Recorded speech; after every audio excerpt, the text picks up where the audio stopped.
We're going to talk about the MLB Draft today.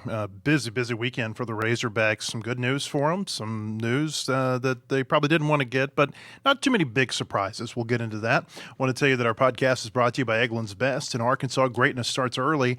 Before the pads go on, before the crowd roars, the day begins at the breakfast table. Eggland's Best delivers superior nutrition with more vitamin D and less saturated fat than ordinary eggs. You can start strong with Eggland's Best. Better taste, better nutrition, better eggs. We're also brought to you by Bentonville Glass. They've been serving their community since 1971. They're committed, professional, and versatile. If you're looking for a quality leader in Northwest Arkansas or looking for skilled craftsmanship, look no further than Bentonville Glass for all your glass market needs with the highest quality products. You can come by and see them now at 507 South Main in Bentonville or online at bentonvilleglass.com. If you're watching us on YouTube, appreciate that. We also put our video on Facebook and Twitter. We post our podcast audio version on our Apple Podcasts and Spotify channels. Just search Whole Hog Sports on any of those platforms, and you can find our latest podcast. We're daily during the season, I would say, football, basketball, baseball season. We're weekly during the summer, just because things are a little bit slower. Although they have not slowed down a whole lot here in Fayetteville this summer. This has been one of the busiest summers I can remember covering the Razorbacks. MLB Draft ended over the weekend. The Razorbacks had 12 players selected. That's a record for the program. And just to kind of give you an insight, the previous record was 11, which was set 3 times, and 2 of those times were when there was a 40-round draft. This is a 20-round draft now. Arkansas with 12 players taken. They had 3 players who were committed from other D1 programs who were drafted. 2, Arkansas did not have any high school signees taken. First time since 2004 that's happened. Of course, Carson Wiggins was really the player I think everybody was watching the closest. He goes in the first round to the New York Mets. He'll sign. He'll go pro. These 3 D1 transfers who have been drafted, these are infielders Ben Cleary of Santa Clara, Wills McGinnis of Georgia State, and Chris Diaz of Florida Gulf Coast. They were all drafted between the 11th and the 14th round, where there's no suggested signing bonus, but you can't sign players for more than $150,000 without it counting towards your bonus to sign players in the first 10 rounds.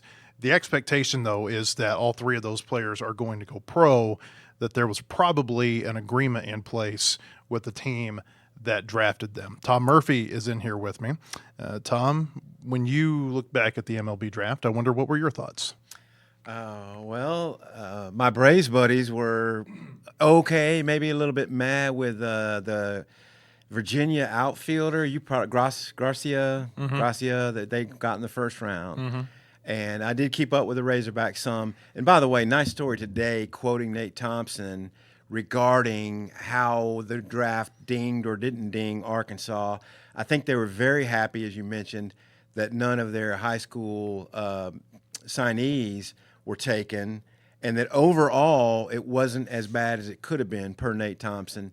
But, you know, where they lost some of the transfers last year that maybe they were expecting, particularly at shortstop, maybe this year they were better positioned to handle if these 3 guys that you just called out actually signed pro, and that the roster will be in better shape than it was at this time last year when they, were fighting it a little bit. And I have to say this, a little plug here.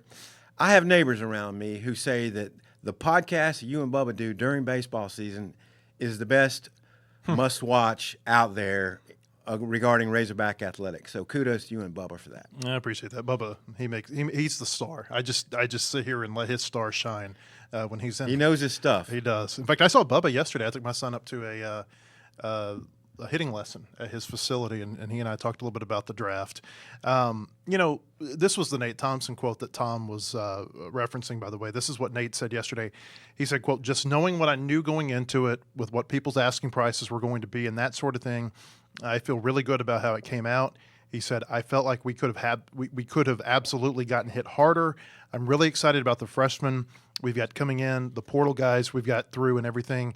He said, "I would say it's a net positive for sure." And net positive, that was actually my question to him. I said, when you look at everything that's happened, would you say that it was a net positive for you?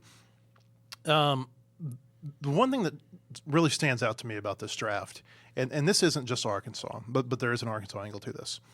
Like, high school players are not getting drafted anymore. Like not at they're getting drafted, obviously. Like Grady Emerson was the 2nd overall pick. but like there were 127 high school picks in 613 overall selections. That's less than 20% of all the players who were taken were from high schools. Something like 77%, I think, came from four-year Division I colleges. There were also, some junior colleges players in there too, who were drafted. Like, there's this talk where the owners, they want the draft to be no high school players beginning in 2028 when the new CBA is in place. The players union is against it. But, I mean, there's some real ammunition, I feel like, for the owners who can say, like, look, like the high school players, they're not irrelevant to the draft right now, but what teams want, they want these D1 guys who have gone through, high-level programs for 2 or 3 years and who are on the fast tracks to the majors. And you see this more and more and more now with a lot of these guys who are big-time college prospects who they're in the majors in a year, 2 years. I mean, just recent examples, Paul Skeens, Wyatt Langford, J.J. Weatherford right now with the St. Louis Cardinals. If you want to look at Arkansas, 10 years ago, Andrew Benintendi, he was on a pretty quick path to the majors. Garrett Crochet did this, and there's tons of other examples. Dylan Cruz. It's like there is a real formula right now, it feels like, for a lot of these GMs where it's like we want to go get premium college players. This year it was position players because there weren't a whole lot of pitchers taken in the first round.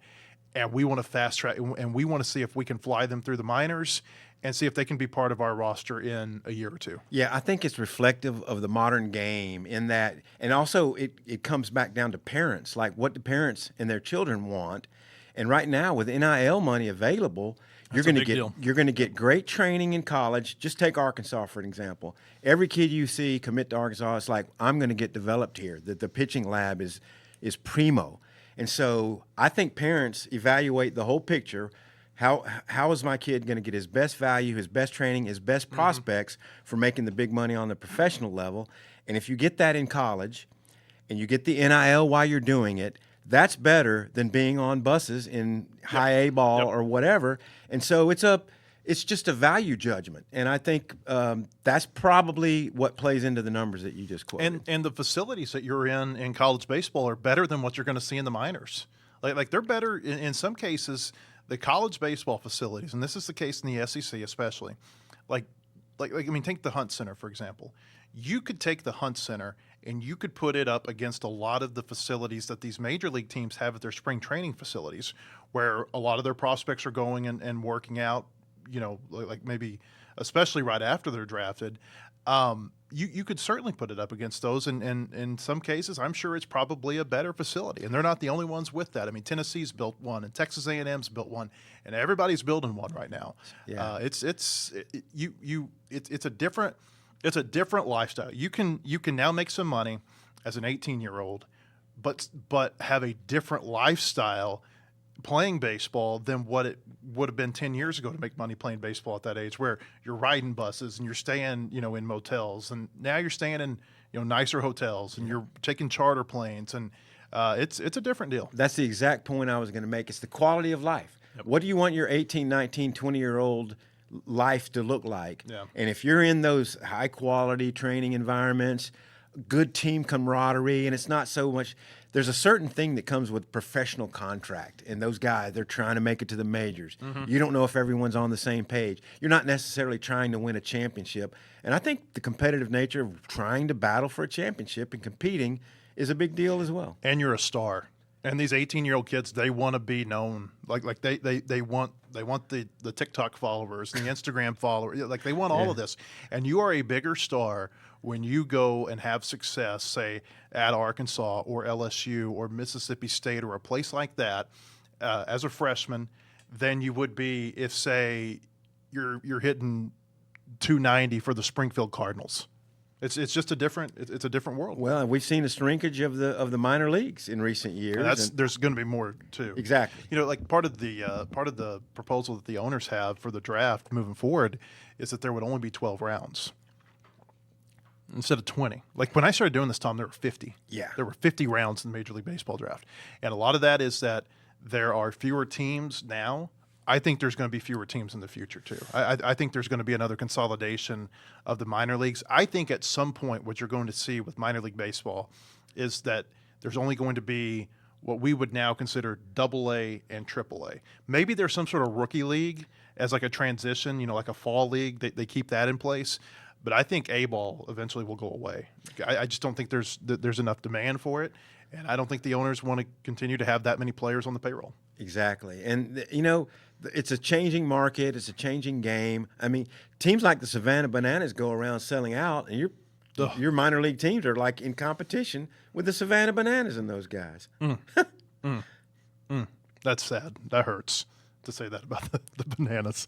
So Arkansas, we mentioned they get all their freshmen through. They get these portal guys, and these are really the portal guys that stand out to me that they got through. These aren't all the portal commitments, because some of the portal commits they got were not draft eligible this year. But the ones who were eligible for the draft, who, as of right now, it looks like they're coming to Arkansas. I guess somebody could still sign a free agent contract, but I think that we're at the point where if it hasn't happened yet, it's probably not going to happen. The big name's A.J. Vasco. He's the big 6'6" outfielder from Kansas State. 64 Analytics has him as the number 13 prospect in this year's portal. Zeb Allen of UCA, he's UCA's all-time home run leader. He's an outfielder too. Manny Marin of Tennessee, he was a sophomore draft eligible shortstop. Dawson Bryce of Charlotte, I'm a little surprised they got him through, because there had been some whispers that he might be going pro, so they get him through. And then Michael Malkey is a right-handed pitcher from Cal Baptist, who's also sophomore draft eligible, and he gets through too. When they committed Manny Marin on, I think it was June 24th, 25th, somewhere in that range, they'd had Ben Cleary on board for 3 weeks at that point. And when they recruited another shortstop, like committed another shortstop, to me that was a big red flag of somebody that they have committed is a draft risk. And I don't know if they thought Ben Cleary was a draft risk. I don't know if maybe they thought Wills McGinnis was a draft risk. But it seemed to me like they knew somebody was a draft risk. And, they've been burned at shortstop a couple of times in the last few years. You think about last year, I mean, you've heard Dave Van Horn mention this a couple of times, Dylan Grego, the Ball State All-American, who he goes pro. I don't think they thought he was going to go pro for the amount of money that he signed for. And then, even a few years, maybe 2 or 3 years before that, there was a shortstop. I got him right here. It was Jordan Sprinkle from UC Santa Barbara. This was in 2022, and he ended up getting a contract with the White Sox. And I think that was the year they ended up with John Bolton as their starting shortstop. And, what you see with Sprinkle and what you saw with Grego was that I don't know that they were prepared to lose those guys at shortstop. And it's a huge deal when you lose a short, like that is a position that you don't want to be, caught kind of flat-footed at. Right. This year they made it work. Cam Kozel, he ends up being an All-America shortstop. That's not for his defense. That's for his bat. But I feel like when you're strong at shortstop, it really changes your team. And I feel like they made sure that they were going to be prepared for a lot of different things that potentially could happen at shortstop. Right. And, they had Marin to back up Cleary going. Right. And so now you can start seeing how things could slot in. Souza might have the opportunity to be good enough to play shortstop. Pompey could probably play short. He's error prone at third. But you can see things starting to slot in where guys might even hit in the batting order. And the fact that if the portal guys produce like you feel they could, that Arkansas will have some depth to their batting order and potentially some backup. I mean, when you think about Rudenbar's coming back and Stewart, Souza. Well, Stewart won't be back. I'm sorry. I'm thinking of Turner. Yeah. Christian Turner. That there could be some potential that you can have a deeper batting order than sometimes. There were times where 7, 8, 9 in the order just didn't look very good. I think they've got some flexibility with what they can do with their infield, because they're getting TJ Pompey back too, like Tom mentioned. And that was a player who, when we talked to Van Horn toward the end of June, he thought Pompey was going pro. Yeah. And so the fact that Pompey is back, I think, is a little bit of a surprise. It's one of those pleasant surprises. I think some of this stuff kind of balances out. Maybe you lose an infielder that you didn't think you were going to lose, but you get an infielder back who you thought you were going to lose. And Pompey, I know he had a weird year. I don't know how I don't even know how you characterize his year. He sets the school record for 88 strikeouts. He commits 11 errors, which is the most errors by anybody on the team. But you kind of break it down, Tom, and in conference play, he was a much better hitter than he was overall. He hit 60 points higher in conference. All of his power numbers came in conference. Errors, he had more errors out of conference than he did in conference. I don't know how you like to me what that tells me is that he was a player who and Nate put this in the story that I wrote today. He said he wasn't like an elite player or anything. He said, but he was pretty solid at the end of the year. Right. I thought you could see with him, and I thought you could see this with Souza too. They got better as the year went on, and I'll say this about both of them. And I this may sound like an excuse. I don't mean for it to. But they both missed the second half of 2025 with injuries. Souza obviously with the labrum that I think affected him this year. Pompey was healthy this year, but he hurt his wrist. I don't know if he broke it or not, but he hurt his wrist when he was at Texas Tech. You're talking about hundreds of game reps that those two players lost over the last half of 2025. And I think that stunts their development a little bit. Yeah. You hear Matt Hobbs likes to say this a lot, that players have their own time clock for development. And they don't necessarily develop when you're ready for them to develop. They develop when they are ready to develop. And that's not necessarily a mentality thing. That's just everybody's body is different. Everybody comes into their own at different times. Right. And I think maybe you see that a little bit with Souza and Pompey.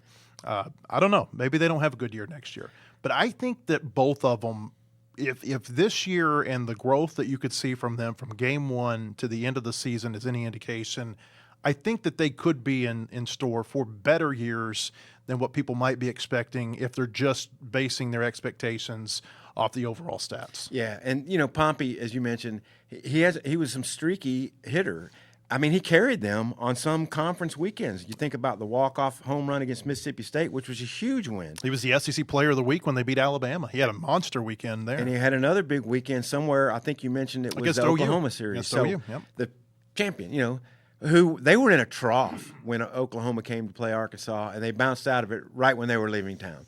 But, yeah, I think if Pompey and Souza develop and become – they'll obviously have greater team leadership roles.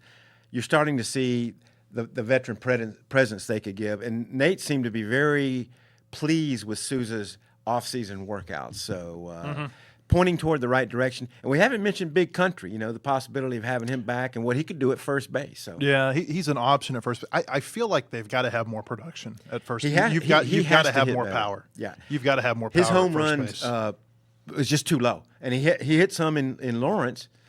But it was late in the year, and where was that all season? And it was the same way the year before. I mean, how many home runs he hit, but most of them were at the end of the year. He hit 2 against Texas. He hit 1 against Kate Anderson at the World Series. So he understands this. Like to me, I feel like you got to have more power at first base. You do. And so I don't know what the plan is for Reese Robinette. I really don't. But he's a player who does have experience. He's a good defender. I think there's value there with him, but I don't know that he's their starting first baseman. I maybe I'm wrong. I think he's going to be given every chance to start. Yeah. I think he's earned that. With the fact that if nothing else, he stayed with the program when he could have been out the door a long time ago. He is a rare bird in not just baseball, any sport. Yeah. The fact that he in my mind, this is a guy who could go to a mid-major program and be a really, really strong player at the mid-major level. But Arkansas is where he wanted to be. He's gone through some years where he didn't play. He redshirted, or maybe there was a year where he only played a handful of games. I think you could give that guy a lot of credit for just sticking with it and just being an ultimate team guy. Yeah. Just doing whatever the team needs. The times we've talked to Reese, great attitude. He had to have a ton of patience to just say, this is where I am. And going through whole seasons where you're just not doing a whole lot on the field. And so But you got to hit 260 or something, and you got to put up some power numbers. I know he hit a lot of warning track flies. I know he hit one off the top of the fence in Hoover, didn't he? Right off the top. That was a double. That would have been a big deal in that game. But then the power came along late. So if he can drive in some runs, especially if he's doing it from like the 7-hole or something, then he will obviously add big value. Want to mention this real quick. Some summer. So this is relative to players who will be back. A player who's really caught my eye this summer is Jackson Kershaw. And I'm going to have something actually written on him today on our site at wholehogsports.com. But this is a guy who the command was all over the place. And, he freely admitted that whenever I talked to him recently. I think nerves were a big factor this year for him. But you look at what he's doing at the Cape Cod League. Right now, he's had 7 appearances, 11 and 2/3 innings. These have all been in relief. I think he might get some opportunity to start after some of these draft guys cycle out of the Cape Cod League. But 7 appearances, 11 and 2/3 innings, 0 earned runs, 3 hits, 3 walks, 14 strikeouts. He's got a whip of 0.51. Batters are hitting 0.79 against him. We've seen guys have summers where they come back and the summer does not translate. We've seen guys where the summer is an indication of something to come. I tend to think he's going to be in that latter category. I thought that he had a lot of potential when he transferred to Arkansas from OU last summer. Again, he's one of those guys where maybe the development clock is just a little bit different for him. But to me, I feel like hitting at the Cape Cod League is well ahead of pitching. And so Micah New last year, he was at Cape Cod, had a monster year offensively. He was their player of the year. That didn't really translate when he got to the SEC. I'm not saying that every hitter who has good numbers there that it doesn't translate. But what I'm saying is when a pitcher has big numbers against the older hitters who are there, that stands out to me a little bit more. And so this is really notable, I think, with Kershaw. I did see that Dave Van Horn is in tweeting season right now. He tweets about 3 or 4 times a year, and it's typically after Cape Cod League games. And I feel like when you get your picture with Van Horn on his Twitter account, it's kind of like a you're in. Like this is his seal of approval for what you're doing right now.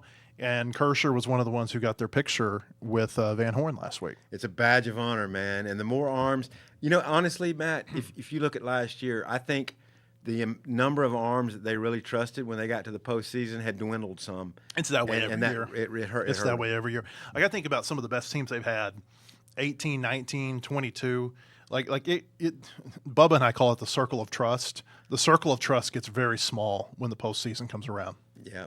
And last year it was obviously fairly small to the point that you're starting Ethan McIlvain in your last game. And I thought it was a very clutch, very gutsy performance on a hot day that he gave him as much as he did. Very hot, especially for Kansas.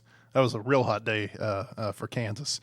Looks like Arkansas is probably going to have somewhere around 40 players. The roster has not fully shaken out yet. I think there's going to be maybe another player or two who nobody knows about yet, who ends up on this roster this year. Maybe there's players who are still, as I would say, in the fold, people who have eligibility left, and they didn't enter the transfer portal, who maybe they don't end up back here.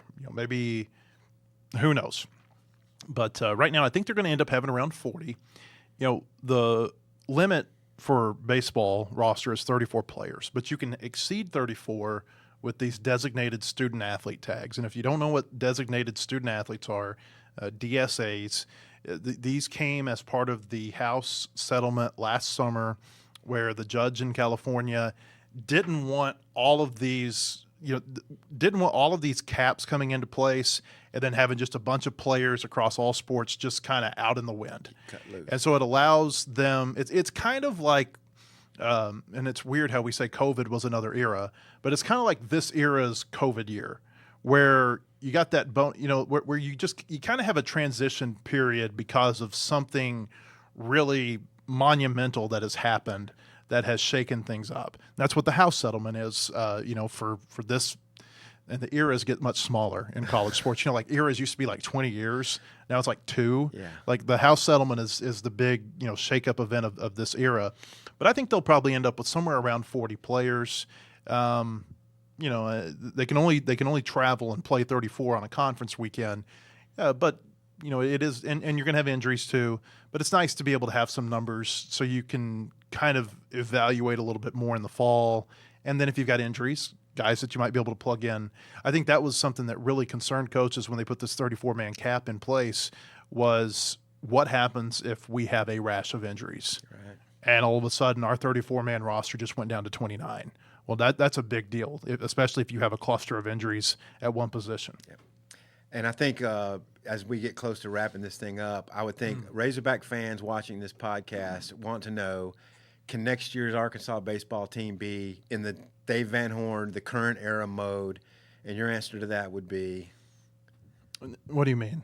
In the current era mode? Compete for the SEC championship? I think I want you to think about this. If it wasn't for Georgia being far and away better than everybody else this year, Arkansas's in contention for the conference title with about 2 weeks left in the season.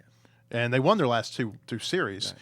But like Georgia was so much better than everybody else that there was never really any conference race.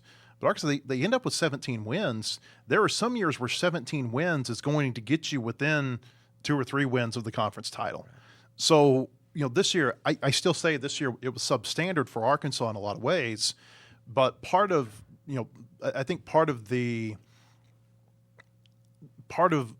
maybe the impression that Arkansas left on people had to do, I think, with the fact that you had this really great team in the SEC in Georgia, and they just totally ran away with it. 17-13 is not a bad year in the SEC. It's really not. Now, it's not 18-12, 19-11, 20-10, some of those type of seasons that we've seen from Arkansas. But it wasn't a terrible year. If your bad year is 17 SEC wins and a regional runner-up and 12 draft players, like you've set a pretty high bar for yourself. Yeah. And Georgia ultimately gets the same fate that Arkansas 2021, best team in the country. Yeah, that happens a lot of times. And Tennessee 2022. Those 2 years in Georgia this year, same fate. Real quick, SEC Media Days, they announced this morning that Arkansas is sending, I think I've got this right, Sutton Smith, Quincy Rhodes, and Caden Kittler to SEC Media Days next week. You're going down there to Tampa. What are you expecting? That was correct. And, I think it's just a good blend. A guy who's played with Silverfield for his career, so Sutton Smith can talk to that. And he's a well-spoken kid from Marietta, Georgia. Quincy, the longtime Razorback, good team spokesman, the star of your team, basically. And then Kittler, a guy who transferred here but is a returning starter. So it's a good mix, and I think will represent the team well. I didn't think they would bring a quarterback, and they didn't. And the only other option, in my view, might have been Bradley Shaw, who's probably going to be the green dot at middle linebacker on defense. Taking a quarterback is a tough proposition when you at least publicly maintain that you've got a quarterback battle. Yeah, so you really can't. You can't bring them both. And then, so if you bring one, they're going to be their starter. So they weren't going to bring a quarterback. A little bit of news this morning from basketball, too. Big news. Caleb Origu committed to Arkansas. This is a 6'10", 220-pounder. I mean, this is one of those Calipari prospects who you look at his offer list. It is the who's who of blue bloods, Kentucky and UConn. I think he had visited both of those. He's reclassifying. He's a 2027 guy, but he's going to be like Cooper Flagg, maybe not the number 1 overall pick, but he's going to do like Cooper Flagg. He's going to reclassify, and he will be – the expectation is that he will be with the team this season. Everybody's been waiting on what's the shoe that's going to drop that's going to help Arkansas get a big man in place. And I mean, this looks like this is going to be a centerpiece of their roster. It really does. I read Richard's write-up on him, and you're right. It's the blue bloods, and Calipari has a way of keeping his team in the national spotlight, and he's doing that, and he's playing on Thanksgiving again. So, Razorback fans, this is what you have now. Yeah, that was announced the other day. They're going to play Michigan State on Thanksgiving. Can I make a bold prediction here? This really isn't a bold prediction at all. They're not going to have the same TV ratings on Thanksgiving this year that they had last year. Last year, because on Thanksgiving it rotates. So one year Fox will get the early game, the next year CBS, Fox, CBS. And what happened last year was like this just great series of events that led to them and Duke getting the big number. Number one, you were playing the late game, like you were following the late game on CBS. So there was football, but I think it was like on Peacock or something. I don't know. They were also following the Cowboys and the Chiefs. They were following Dak against Mahomes. And that game was the most watched regular season NFL game in history. Like 57 million people watched that game. Did not know that. So you've got that lead into your game. It's still going to be a big number. Thanksgiving Day games are a big number because there's a lot of people who they just leave their TV on. And it's like, oh, I forgot to turn it to the Cowboys at 3:30. Never happens in my house. But that leads to big numbers for these Thanksgiving Day games. It's going to be a big rating. It's just not going to be the 6 million or 7 million or whatever they averaged for Duke last year. You're a TV ratings geek. I am. And this is interesting, too, because this is going to be in Detroit. So they're going to be playing Michigan State like a few blocks away as the Lions game is wrapping up. So very interesting there. All right, Tom, you can read all of his coverage, and Ethan Westerman is going to be there, too, in Tampa next week at SEC Football Media Days. Hope that we see at our website, wholehogsports.com. We're cranking out stories like crazy this summer. There's really no off season on our website. Hope to see you there or on our next podcast. Have a great week, everybody.